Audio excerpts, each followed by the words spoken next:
नमस्कार मित्रांनो, सिंहगड सह्याद्रीच्या कुशीत उभा असलेला असा किल्ला ज्याचं नाव घेताच डोळ्यासमोर उभा राहतो तो पराक्रम, बलिदान आणि स्वराज्यासाठी दिलेलं अमर योगदान. पुणे शहराच्या अगदी जवळ समुद्री सपाटीपासून सुमारे 4300 फूट उंचीवर उभा असलेला किल्ला सिंहगड म्हणजे फक्त एक किल्ला नाही तर मराठा इतिहासातील शौर्याचा जिवंत साक्षीदार आहे.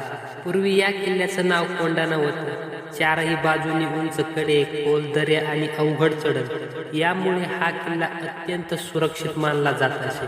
शत्रूला इथे पोहोचणंही कठीण होते आणि जिंकलं तर टिकवणं तर आणखीनच अवघड. म्हणूनच सिंहगडावर नियंत्रण मिळवणं म्हणजे पुणे परिसरावर नियंत्रण मिळवणं असं समजलं जातं. सिंहगडाचा इतिहास फार जुना आहे.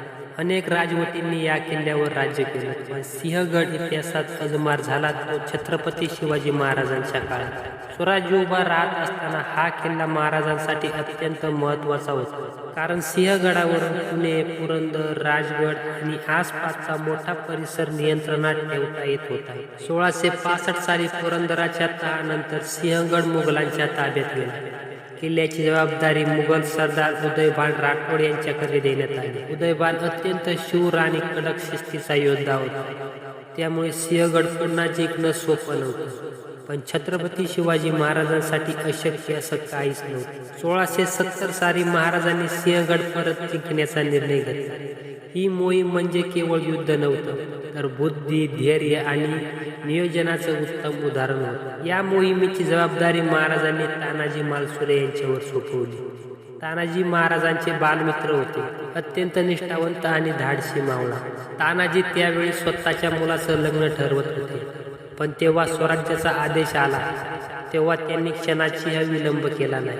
आधी लगीन कोंढाण्याचं, मग रायबाचं असा शब्द आजही इतिहासात बोलतात. हे शब्द फक्त वाक्य नाही, तर स्वराज्याप्रती असलेले निष्ठेचं प्रतीक आहे. सिंहगडावर हल्ला करायचा म्हणजे थेट प्रवेशद्वारातून जाणं अशक्य होतं. त्यामुळे तानाजींनी वेगळीच युक्ती वापरली. किल्ल्याच्या एका अतिशय उंच आणि कठीण कड्यावरून चढाई करण्याचा निर्णय घेतला गेला. या कामासाठी यशवंतराव नावाचा घोरपड वापरण्यात आला. घोरपडाच्या मदतीने तानाजी आणि मावळ्यांनी रात्रीच्या अंधारात कड्यावरून चढाई केली. अंधार, थंडी, वारा आणि खाली खोल दरी. एक चुकीच्या पावलावरून मृत्यू निश्चित होता, पण मावळ्यांच्या मनात भीती नव्हती. त्यांच्या मनात फक्त एकच विचार होता, सिंहगड पुन्हा स्वराज्यात आणायचा. किल्ल्यावर पोहोचताच तानाजी आणि उदयभान यांच्यात घनघोर युद्ध झाले. दोन्ही शत्रू होते, तलवारींच्या ठिणग्या अंधारात चमकत होत्या. याच युद्धात तानाजी मालुसरे वीरमरण पावले. स्वराज्यासाठी त्यांनी आपलं प्राणार्पण केलं, पण मावळ्यांनी हार मानली नाही. त्यांनी लढा चालू ठेवला आणि शेवटी सिंहगड जिंकून घेतला. पहाटेच्या प्रकाशात भगवा ध्वज पुन्हा सिंहगडावर फडकू लागला. सिंहगड जिंकला गेला, पण त्याची किंमत फार मोठी होती. जेव्हा छत्रपती शिवाजी महाराजांना तानाजींच्या बलिदानाची बातमी कळली तेव्हा महाराज हादरले.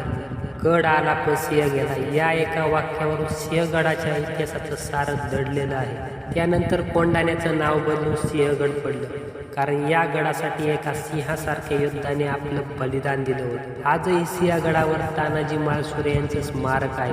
तिथं उभं राहिलं की अंगावर काटा उभा राहतो, कारण त्या जागेवर आजही या पराक्रमाची ऊर्जा जाणवते. सिंहगडावर अनेक ऐतिहासिक ठिकाणं आहेत. कल्याण दरवाजा, पुणे दरवाजा, बुरुज, तटबंदी आणि पाण्याची टाकी.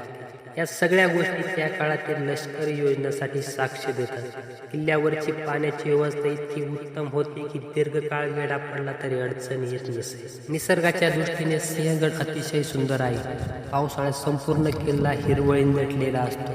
ढग, धुके आणि थंड वारा यामुळे वातावरण भारावून टाकतं. हिवाळ्यात पुणे शहराचं विहंग दृश्य इथून दिसतं. रात्री शहराचे दिवे पाहताना असं वाटतं जणू आकाशात तारे उतरले आहेत. हा सिंहगड हा ट्रेकसाठी, इतिहासप्रेमींसाठी आणि शिवभक्तांसाठी अत्यंत आवडता किल्ला आहे.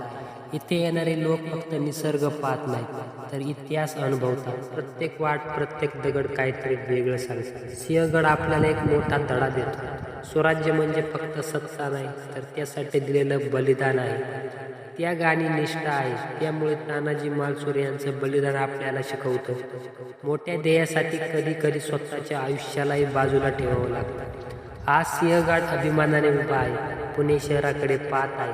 स्वराज्याच्या इतिहासासाठी आठवण करून देत आहे आणि प्रत्येक मराठी माणसाला सांगत आहे, स्वातंत्र्य सहज मिळालं नाही, ते रक्ताने, त्यागाने आणि परिश्रमाने मिळवले आहे. सिंहगड म्हणजे फक्त एक किल्ला नाही, सिंहगड म्हणजे शौर्य, बलिदान, स्वराज्यासाठी अमर प्रतीक आहे. मित्रांनो, तुम्हाला हा एपिसोड कसा वाटला कमेंटमध्ये नक्की सांगा आणि चॅनलवरती नवीन असाल तर चॅनलला सबस्क्राईब करा. मित्रांनो, भेटूया एका नवीन एपिसोडमध्ये. तोपर्यंत जय शिवराय.